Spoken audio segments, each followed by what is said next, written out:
আসসালামু আলাইকুম ওড়িশার লাইভ ক্লাসে সবাইকে স্বাগতম।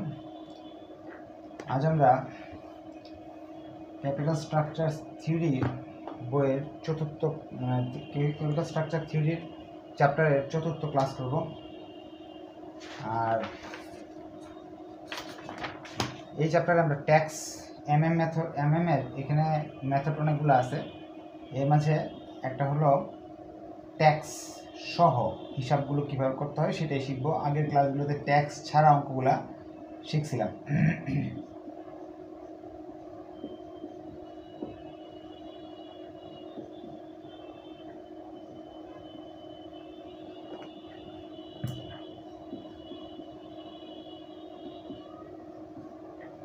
লেকচার শিটের 6 নাম্বারটা করবো। প্রবলেম 6 করলে 5 আমরা এমনি পারবো।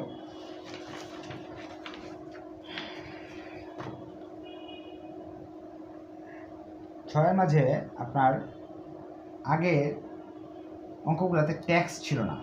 6 প্রশ্নটা আমি একটু লিখে ফেলতেছি। ইবিআইটি দেওয়া আছে প্রশ্নে, দুইটা ফার্মের, একটা হলো ইউ ফার্ম, একটা এল ফার্ম। ইবিআইটি দুইটারই 2.5 লক্ষ টাকা দেওয়া আছে।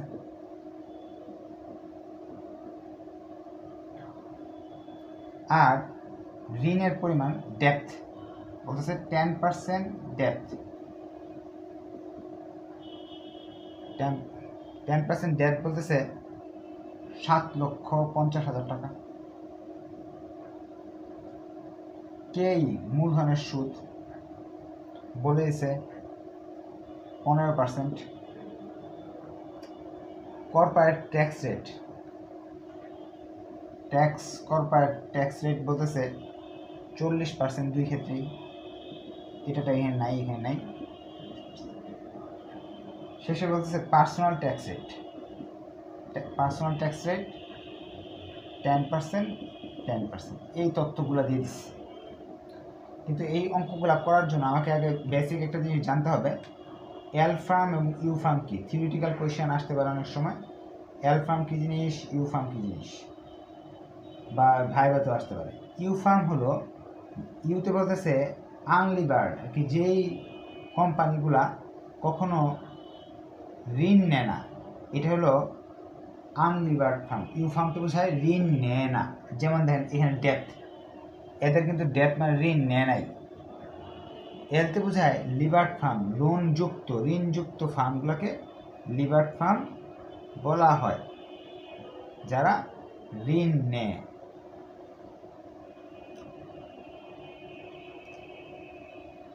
তাহলে এইগুলোর হিসাবগুলো কীভাবে করতে হবে সেটা আমরা শিখব।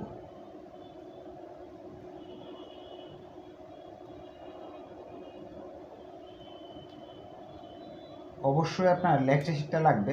লেকচার শিটটা থাকলে আপনারা অঙ্কগুলো বুঝবেন।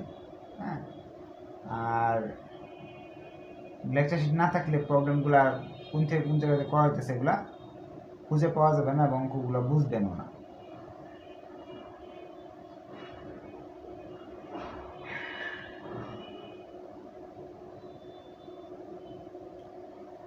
প্রথম প্রশ্ন বলছে 1 নাম্বার রিকোয়ারমেন্ট বলতেছে ভ্যালু অফ আনলিভার্ড ফার্ম, যে ফার্মে ঋণ নাই সেই ফার্মের ভ্যালুটা একটু বের করে দেখাও।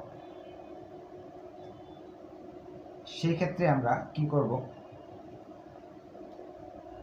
ভ্যালু তো আগে এভাবে করে ফেলতাম এস প্লাস বি নাকি, কিন্তু ট্যাক্স দেওয়া থাকলে আমাদের সূত্র চেঞ্জ হয়ে যাবে। ট্যাক্স দেওয়া থাকলে সূত্র চেঞ্জ হয়ে যাবে। আর কি হবে সূত্র লিখতেছি। প্রশ্ন বলছে ভ্যালু অফ আনলিভার্ড ফার্ম, অর্থাৎ ভ্যালুতে ভি বুঝেছে, আনলিভার্ড মানে ইউ ফার্মের ভ্যালু বের করে দেখাও। এটা বের করতে হলে সূত্রটা আমাদের হলো ইবিআইটি 1 মাইনাস টিসি 1 মাইনাস টিএস। নতুন সূত্র আসলো, নিচে হলো কে ইউ ফার্ম। এগুলো কি জিনিস? প্রথম কথা হলো ইবিআইটি দেওয়া আছে, ইউ ফার্মের ইবিআইটি দেওয়া আছে 2.5 লক্ষ টাকা। 1 মাইনাস টিসি টিসিতে কর্পোরেট ট্যাক্স রেট কত পার্সেন্ট? 40%, মানে 0.40। টিএস পার্সোনাল ট্যাক্স রেটকে টিএস দিয়ে বোঝায় কয় পার্সেন্ট? 10%। 10% মানে 0.10। কেইইউ, কেইইউ বলতে বোঝাচ্ছে কস্ট অফ ক্যাপিটাল ইউ প্রতিষ্ঠানের 15%, মানে 0.15। এখন আমাদের ক্যালকুলেটর চাপার পালা। এখানে আসতেছে, এই আপনার মাইকটা অফ করে ক্লাস করেন, কারণ মাইকটা যেন অন করা আছে, একটু কষ্ট করে মাইকটা অফ করে নেন। এটা থেকে বাদ দিয়ে এটা আসে, এটা থেকে বাদ দিয়ে এটা আসে। এখন আমরা উপরে সবগুলো গুণ করে ফেললাম, সবগুলো গুণ করলে আসলে 1,35,000.15। এটাকে এটাতে ভাগ দিছি, চলে আসলো 9 লক্ষ। তার ভ্যালু অফ ইউ ফার্মের মান আসলো 9 লক্ষ টাকা। আচ্ছা, এখন আপনাদের সূত্র না শিখে একটু বেসিকভাবে আলোচনা করি। আগে যখন ভ্যালু বের করতে বলতো এস প্লাস বি লিখে ফেলতাম। যেহেতু ইউ ফার্মের বি এর মান নাই, তার বি এর মান তো 0 হইল। ওকে, এস এর মান কি বের করতাম আমরা? এস এর মান বের করতে হলে একটু সূত্র মনে করে দেখেন, নেট ইনকাম বাই কেই। নেট ইনকাম কীভাবে বের করতাম আমরা? ইবিআইটি থেকে আই বাদ দিয়ে কেই দ্বারা ভাগ দিতাম, আর বি এর মান বসাতাম, বি এর মান তো 0। এখন ইবিআইটি আয়ের মানও 0, কারণ এই কোম্পানি ইউ ফার্ম কখনো সুদ নেয় না, আয়ের মানও 0। তাহলে সূত্র দাঁড়াইতেছে ইবিআইটি বাই কেই। এইটা ছিল আমার সূত্র। ভি এর মান বের করতে গেলে এটা আমার সূত্র ছিল, কারণ তারা ঋণ নেয় না। এখন সূত্র এই সংখ্যাগুলো কোথা থেকে আসলো? সূত্র তো ইবিআইটি আর কেই তো ঠিক আছে, কিন্তু এই সংখ্যাগুলো কোথা থেকে আসলো? এইগুলোর ট্যাক্স রেট। কখনো যদি ট্যাক্স রেটের কথা বলা থাকে, জয়টা ট্যাক্স রেটের কথা বলা আছে, সেই ট্যাক্স রেটগুলো এইভাবে দিতে হবে। তার মানে এই সূত্রটা থেকে এই সূত্রে চলে আসছে। আশা রাখি বেসিক জিনিসটা আপনাদের ক্লিয়ার হয়ে গেছে। কারো যদি কোনো কোয়েশ্চেন থাকে তাহলে বলতে পারেন। যাদের বেসিক দরকার নেই তারা এই সূত্র সরাসরি লিখে ফেলবেন। ট্যাক্স দেওয়া থাকলে ভি ইউ এর সূত্র হলো এটা সরাসরি, আর কোনো ঝামেলাই নাই এখানে। এখন তারা বলতেছে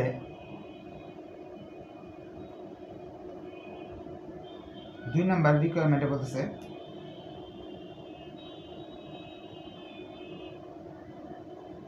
B number value of lever firm. এখানে সিটা হয়তো সিতে চলে গেছে, ভ্যালু ডিতে চলে গেছে, ভ্যালু অফ লিভার ফার্ম। এটা হলো বি, 2 নাম্বার। এটা প্রিন্টিং মিস্টেক হয়তো আছে। বলতেছে ভ্যালু অফ এল ফার্ম বের করো।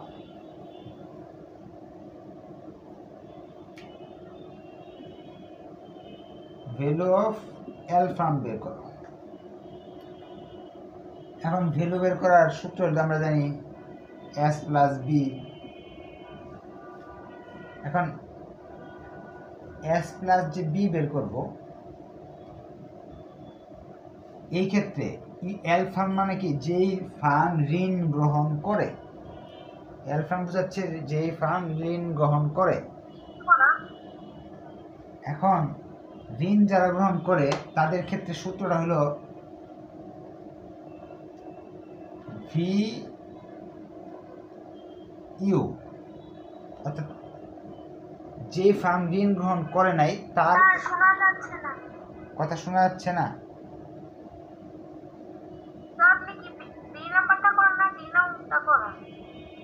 ডি নাম্বারটা করাচ্ছি। আচ্ছা, আবার করে দিই। ডি নাম্বার, শীটের ডি। ডিটা আসলে প্রিন্টিং মিস্টেক হয়ে গেছে, আসলে এটা ডি হবে। আচ্ছা, ডি নাম্বারটা আগে করাচ্ছি। বলতেছে value of lever farm. Value of lever farm কথা শোনা যাচ্ছে না? সবারই কি কথা শোনা যাচ্ছে না, নাকি আমারটাই না? আমার তো এখানে মাইক কাজ করতেছে। আপনার মনে নেটওয়ার্কের সমস্যা, আপনি কেটে একবার ঢুকেন, কেটে বের হন, বের হয়ে আরেকবার ঢুকেন, তাহলে আপনারা ভালো করে শুনতে পাবেন। আপনার নেটওয়ার্কের সমস্যা।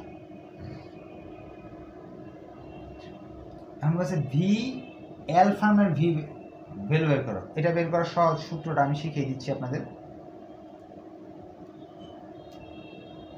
V U plus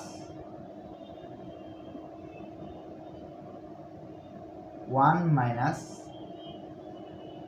1 minus TC 1 minus TS 1 minus TD into B।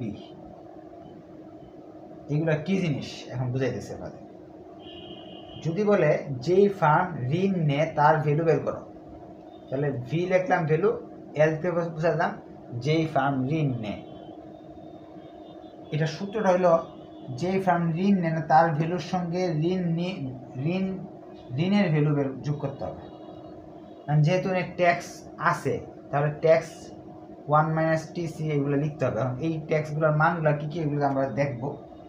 V U এর মান হলো 9 লক্ষ যোগ 1 to 1 TC বুঝাইতেছে কর্পোরেট ট্যাক্স রেট 40%, মানে 0.40 লিখতে হবে।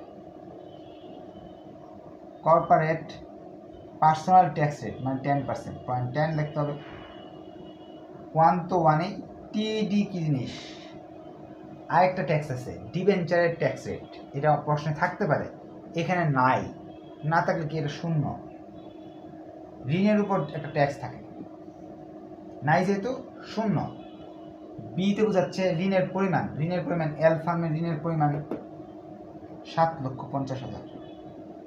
এখন ক্যালকুলেটর চাপবো, মান চলে আসবে 9 লক্ষ যোগ, এটা ক্যালকুলেটর যদি চাপি উপরে আসে হলো উপর, নিচে তো নিচে একই থাকে, এক দেওয়া যায় কথা, না দেওয়া একই কথা।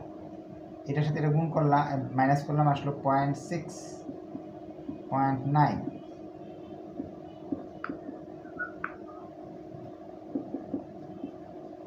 যেমন সূত্রটা আমার শিখতে হবে। এটা থেকে এটা গুণ করে বাদ দিয়ে দিলাম, চলে আসতেছে হলো 0.46। আপনারা এক লাইন বাড়াই নেবেন, আস্তে আস্তে করবেন। এটার সাথে এটা গুণ করলাম, যোগ করলাম, চলে আসতেছে 12,45,000। ভ্যালু এল ফার্মের 12,45,000 টাকা হয়েছে। এখন আমরা সি নাম্বার রিকোয়ারমেন্টে যাচ্ছি। সি না বি নাম্বার আর কি। Gain from leverage. লিভারেজ বলতে ঋণ নেওয়াতে আমার কয় টাকা লাভ হলো, এটা জানতে চাইছে প্রশ্ন সি নাম্বারে। অনেক ইজি, আপনাদের কোন কোয়েশ্চেন থাকলে এগুলো বলতে পারেন।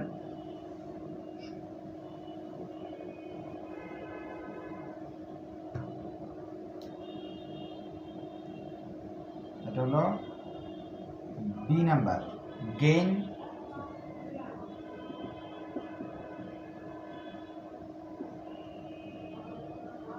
For leverage.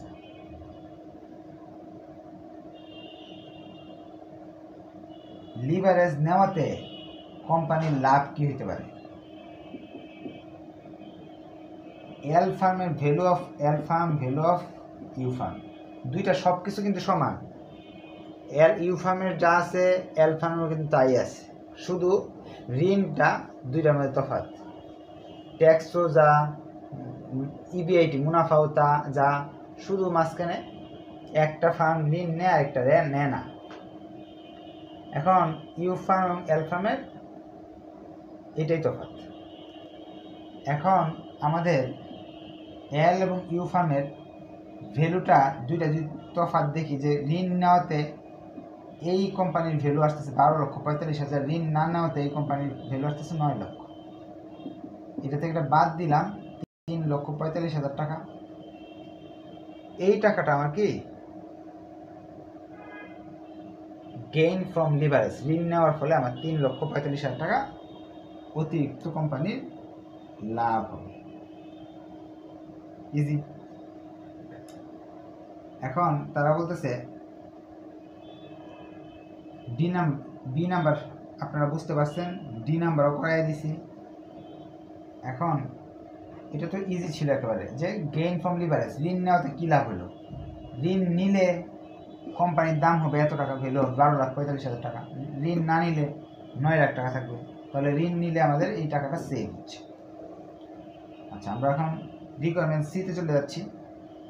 ওইখানে বলতেছে cost of equity of lever fund.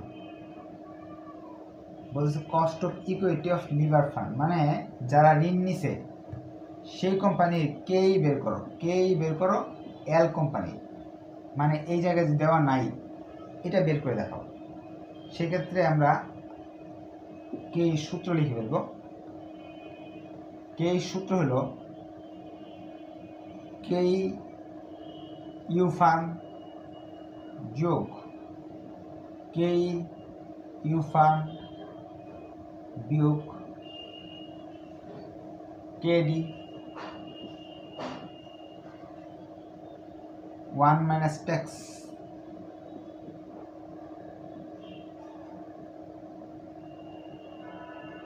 B/S। এইটা হলো সূত্র। ট্যাক্স থাকলে এই সূত্রটা আপনাদের মুখস্থ করতে হবে। এই অঙ্কটা কিন্তু অনেকবার হুবহু বিভিন্ন সালে আসছে, তাই সূত্র মুখস্থ করলে এখান থেকে 10 নাম্বার পাওয়া সম্ভব। কেই ইউ ফার্মের কেই দেওয়া আছে 15, কেই ইউ ফার্মের দেওয়া আছে 15। কেডি মানে মূলধনের সুদ, ঋণের সুদ কত পার্সেন্ট? 10%। ঋণের সুদকে কেডি দ্বারা প্রকাশ করা হয়। Personal tax 10%। B/S বের করতে হবে। ই ফার্মের বি এর মান দেখেন কত আছে? 7,50,000 টাকা, মানে ঋণের পরিমাণ আছে 7,50,000 টাকা। এস এর পরিমাণ আমার জানা নাই, বের করে নিতে পারবো। আমরা জানি ভি সমান সমান B plus S plus B. এসটা যদি বের করতে চাইতে বিটা এই পাশে বাড়িতে হবে। ভি এটার মান হলো 12,45,000 টাকা। বি এর মান, ঋণের মান হলো 7,50,000 টাকা। এইটা আমরা হিয়ারে করে নিব, আপনাদের খাতায় জায়গা থাকবে এদিকে করে নেবেন। এস এর মান বের করতে হলে এটা থেকে এটা বাদ দিলাম। এস এর মান 4,95,000 টাকা। এস এর মান পেয়ে গেলাম 4,95,000 টাকা।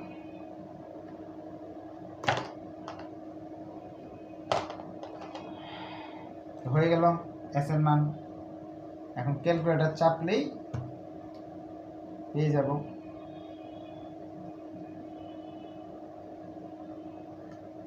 এটা থেকে বাদ দিলে আসে হলো, এটা থেকে বাদ দিলে আসে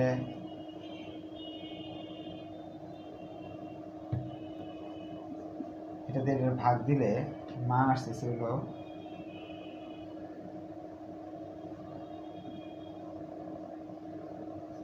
সবগুলাকে গুণ করলাম,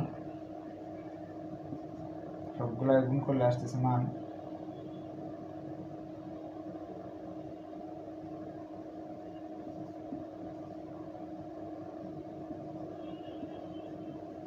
আপনারা করে নেবেন।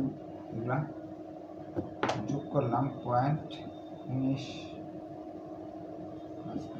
অথবা এটা কি সুদের হার 100 দিয়ে গুণ করতে হবে আনসারটাকে। 19.55%। আমরা তাহলে এটা পাইলাম। সি নাম্বার রিকোয়ারমেন্ট ছিল এটা। ডি নাম্বার তো আগে করে ফেলছি। ই নাম্বার বলতেছে cost of equity unlevered firm. Cost of equity বের করে দেখাও আনলিভার্ড সরি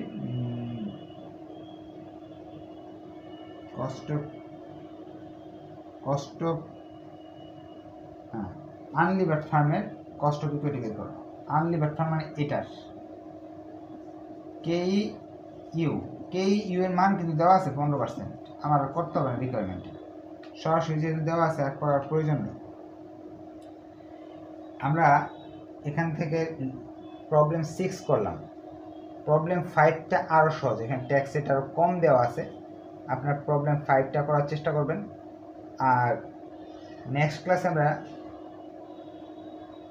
প্রবলেম 7, 8 এই যে এই সূত্র ব্যবহার করব, কিন্তু ইউর মান তো না দেওয়া থাকবে সবসময়।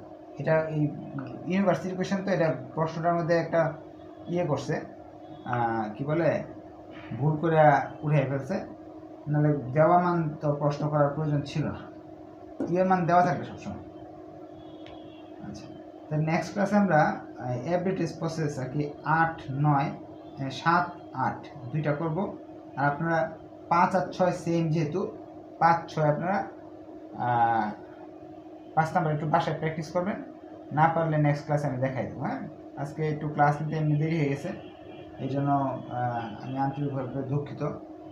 নেক্সট ক্লাসে ইনশাআল্লাহ একটু লম্বা সময় পড়ব। সবাইকে ধন্যবাদ। কারো কোনো কোয়েশন থাকে যদি, তাহলে করতে পারেন।